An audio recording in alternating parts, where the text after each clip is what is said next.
decided because a friend of mine, an Italian friend of mine, was actually living here in this place, and she had a spare room. So I just moved in here to join my friend, and so since then I've been here. So very stable, very lucky. This house is really nice, and so far quite affordable. There was probably an element of chance for me as well. I think that when I was moving back to London, I probably would have lived anywhere really that had come up that seemed vaguely suitable. But actually it works out very well because the majority of my friends live in South London, so it's I feel like a lot of people have ended up living south who maybe a few years ago lived elsewhere in the city. I've probably lived in maybe 6 places, with various periods of sleeping on the floor in my sister's studio in between these. I was here before the overground, and yeah, I made a big change. Well, there were trains already and buses for sure, but then with the overground we are connected very easily to East London. The whole area is changing a lot. The gentrification is quite violent, I think, these days. I think that Camberwell has changed less dramatically than Brixton and Peckham either side of us. So we've seen some of the encroaching gentrification from both of those sides, but I think that Camberwell's always been quite mixed. Like this road is a really good example, I think, because there's so many different types of housing on it, and you can really see the different moments in which houses were built, but also the different kind of ideologies attached to them. So there's like a couple of housing estates, but there's also these like beautiful Georgian houses, and at this point it's hard to know like which places are home owned and which places are private rented and some other situation.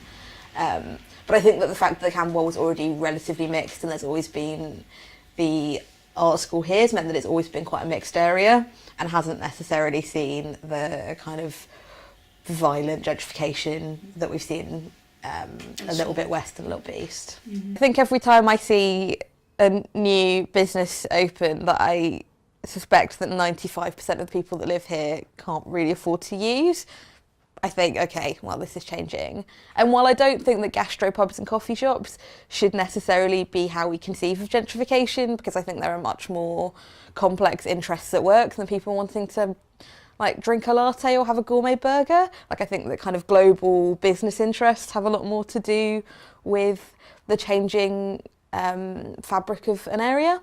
But nonetheless, when you do see those kind of signs of change, there is that sense that you won't be able to stay in the area for too much longer, that the rents will rise, and that people who would otherwise have been buying houses somewhere in Zone 1, somewhere north of the city, will now be buying houses here.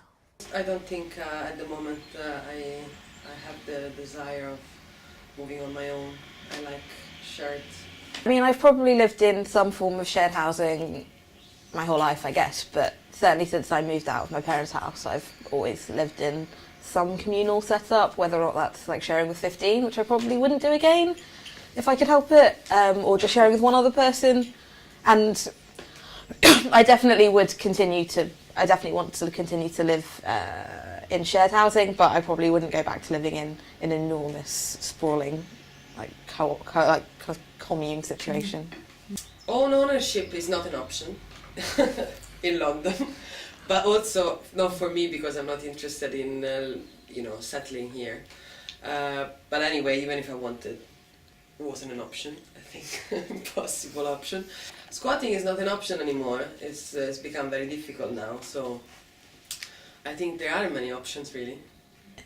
Short of a lottery win, I can't see home ownership being an option. And I have considered squatting when it was easier, but I think the instability of it makes it a very unattractive option at the moment. And there are obviously a few co-ops left, but generally they have enormous waiting lists.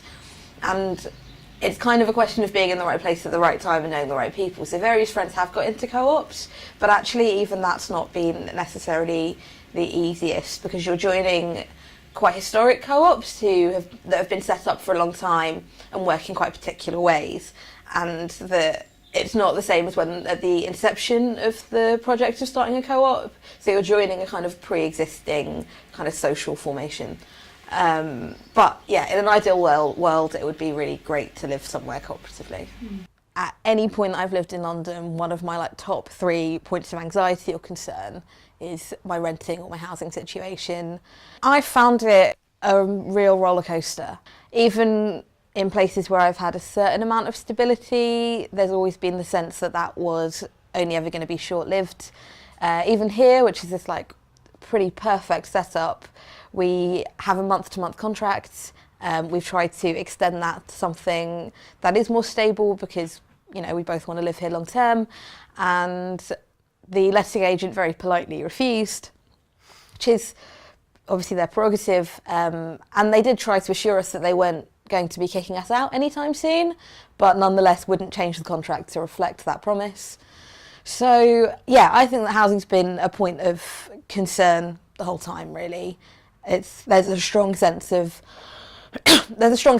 being in quite a precarious position and being at the mercy of the landlords.